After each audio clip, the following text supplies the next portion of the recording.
조합제TV 시청자 여러분 안녕하십니까. 2020년 5월 21일 오후 3시입니다. 제가 사전투표 부정설을 주장하면서 이런 말을 가끔 했습니다. 아니, 사전투표 부정설이 있었다면 진 사람들이 가만히 있겠느냐. 특히 오세훈, 나경원, 김진태 같은 사람들이 가만히 있을 사람이냐.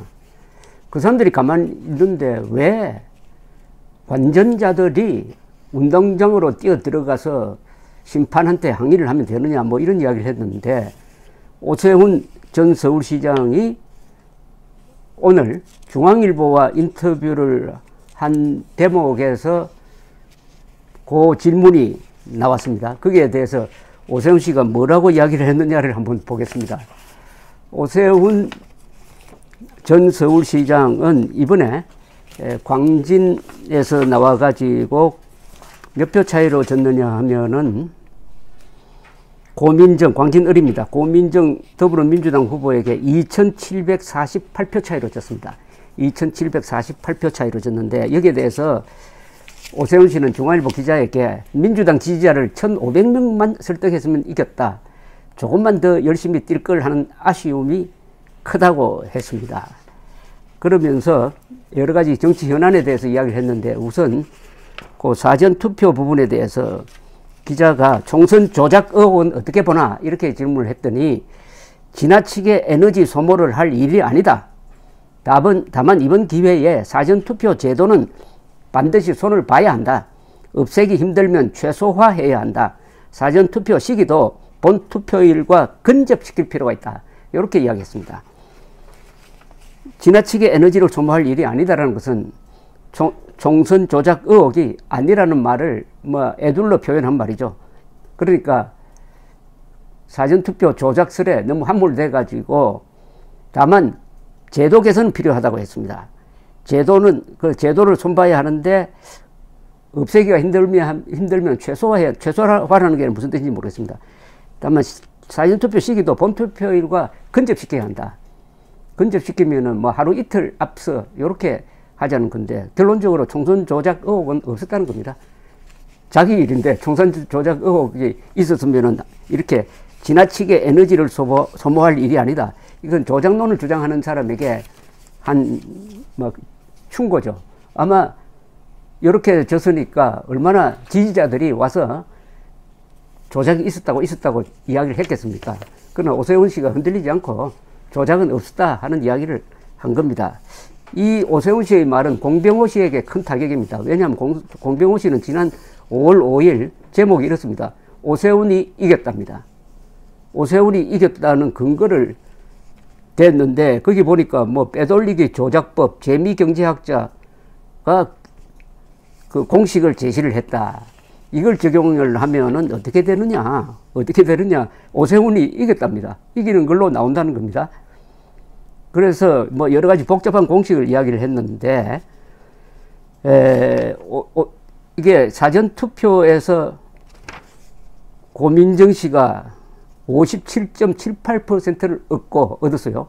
사전투표에서는 굉장히 많이 얻은 거죠. 여기서 이긴 겁니다.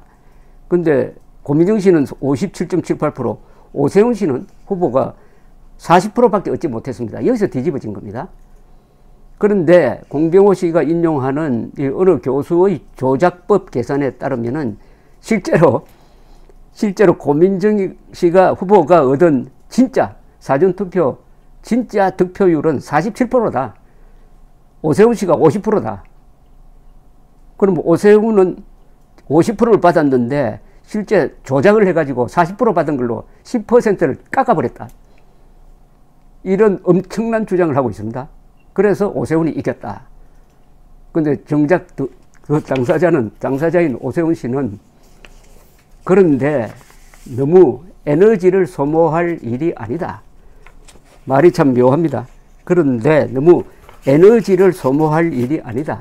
사전 투표론자들에게 지나치게 에너지 소모를 할 일이 아니다. 다만 제도 개선은 필요하다. 이렇게 정리를 했습니다. 사전투표 조작론자들에게는 좀 타격이 클 것 같습니다. 가장 억울하다고 지목했던 사람이 오세훈 씨인데, 오세훈 씨는 그 결과를 받아들이고 있습니다. 쉽게 말하면 사전투표 조작 없었다. 거기에 너무 신경 쓰면은 다른 일 못한다는 뜻이죠.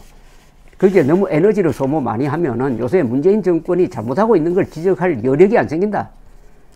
지금 문재인 정권이 잘못하고 있는 거, 특히 윤미향, 정의연을 이 정권이 비호하고 있는 거, 이걸 집중적으로 공격해야 되고, 광주 사태에 대한 역사 조작이 지금 진행되고 있는데, 이걸 집중적으로 비판하려면은 승산 없는 조작론에 매달리지 말라는 충고입니다. 다만 사전투표 제도는 개선이 필요하다, 이렇게 이야기했습니다. 자, 오세훈 씨는 다른 이야기도 아주 흥미로운 이야기를 많이 했습니다. 대통령 후보, 2022년 대통령 후보에 도전할 의도를 드러내지는 않았지만 상당히 있다는 뉘앙스를 풍겼고, 이 김종인 비상대책위원회 출범에 대해서는 좀 비판적입니다. 전당대회를 먼저 하는 게 좋다. 전당대회를 먼저 해야 된다. 김종인 비대위보다는 조기 전당대회를 통한 자강론에 무게를 두었다. 이렇게 기자가 평을 했습니다. 그러면서 이 보수 성향 유튜브 태극기 세력과는 어떤 관계 정립이 필요한가라는 질문에 대해서는 딜레마 중의 딜레마다. 중도층의 마음을 못 얻으면 대선도 진다. 그렇다고 한 표가 소중한데 이분들과 전련할 수도 없다. 결국 끊임없이 소통하면서 공감대를 넓혀가야 한다. 어려운 일이지만 그걸 위해 당대표가 있는 것이다. 황교안 전 대표의 리더십에 대해서는 정치적 상상력이 부족했다라고 이야기했습니다. 정치적 상상력이 부족했다. 그 다음에 이런 말도 했네요. 욕심 같으면은 비대위원장을 시켜주면은 여러 보관을 속도감 있게 추진하겠지만 갑자기 그런 자리가 오겠나? 주변에서 조기 전당대회를 하게 되면 나가야 하는 게 아니냐고 하는데 당권 대권 분리 규정이 있어 고민이다. 저도 그런 이야기를 했습니다. 오세훈 씨 같은 사람이 자기 당에 있으니까, 마침 이번에 또 낙선을 했으니까 객관적 입장이 되니까 김종인보다는 오세훈이 훨씬 더 좋은 비상대책위원장감이 아니냐 라고 이야기를 했는데, 본인도 뜻이 있는 것 같습니다. 욕심 같으면은 비대위원장을 시켜주면은 하고 싶은데 이렇게 한자를 깔았습니다. 그런데 당권 대권 분리 규정이라는 게 있는데, 이게 통합당을 스스로 통합당의 이 잘못된 규정 중에 하나입니다. 통합당 당헌 당규상 대선 출마 1년 6개월 전에 대표직을 포함한 모든 당직을 내려놓아야 하니까 이게 뭐냐? 그러니까 다음 대선이 2022년 3월 9일에 있습니다. 2022년 3월 9일에 있으니까 이번에 당대표가 되면은 1년 6개월 전에 대표직을 포함한 모든 당직을 내려놓아야 하니까 한 몇 개월 하다가 그만둬야 된다는 이야기입니다. 이번에 뽑힌 당대표가 대통령 후보가 될 생각이 있으면은, 그러니까 이번에는 전당대회에서 당대표를 뽑아도 이 사람은 후보를 포기한다는 전제가 되겠죠. 그런데 오세훈 씨는 대통령 후보에 나오고 싶으니까 해서 조금 고민하고 있다는 이야기였습니다. 대권에 도전할 건가라는 질문에 대해서는 총선에 지고 무력감도 왔다. 그런데 며칠 지나면서 나 역시 무한 책임감을 느껴야 하는 존재라는 걸 알게 되었다. 꼭 내가 나가야 한다기보다는 지금 대권 주자로 분류되는 이들은 무한 책임을 느껴야 한다는 이야기다. 홍준표 전 한국당 대표는 대표에 대해서는 들어와야 한다는 입장을 밝혔습니다. 당 안에서 평가를 받아야 한다. 문재인 정부에 걱정되는 게 있다면 여기에 대해서는 그걸 말하자면 30분을 이야기해도 부족하다. 한 가지만 꼽자면은 부익부 빈익빈의 심화다. 가난한 사람들에게 잘 살게 해주겠다고 하면서 계속 못 살게 하고 일자리도 사라지고 있다.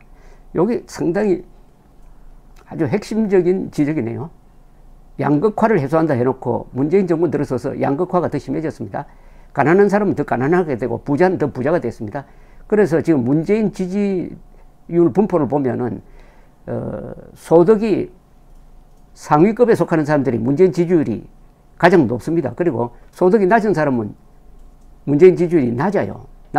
그러니까 양극화를 해소한다고 해놓고 사실은 양극화에 성공한 사람이 문재인 대통령이라는 지적입니다. 정치권이 윤미향 의혹으로 시끄러운데 오세훈 씨의 이야기는 견제받지 않는 권력은 반드시 부패한다는 걸 보여주는 일반적인 사례다. 성역시 되는 권력은 반드시 부패한다. 그렇죠. 윤미향이 바로 성역이었습니다. 지금 성역을 무너뜨리고 있습니다. 언론이. 이 정권이 어느 정도까지 보호하느냐. 마침 어제 윤미향 씨와 관계 있는 정의연 사무실에 대한 검찰의 압수수색이 시작되었습니다. 이 사전투표 조작론에 기우고 있는 사람은 이 오세훈 씨한테 전화를 걸어서 직접 한번 물어보십시오. 그게 제일 중요한 확인 절차입니다. 확인, 사실로 믿으면은 그때부터 밀고 나가야 되는 거 아닙니까? 그럼 사실 확인이라는 게 중요합니다. 사실 확인을 해야죠. 사실 확인을 할 때 제일 좋은 사람이 사전투표 부정으로 떨어졌다고 여러분들이 지목하고 있는 사람, 나경원, 오세훈, 김진태 이런 분들에게 전화해가지고 물어봐야 되는데 지나치게 사전투표 총선 조작 의혹에 에너지를 소모할 일이 아니다 하는 오세훈 씨의 말은 그래서 무게가 있습니다. 감사합니다.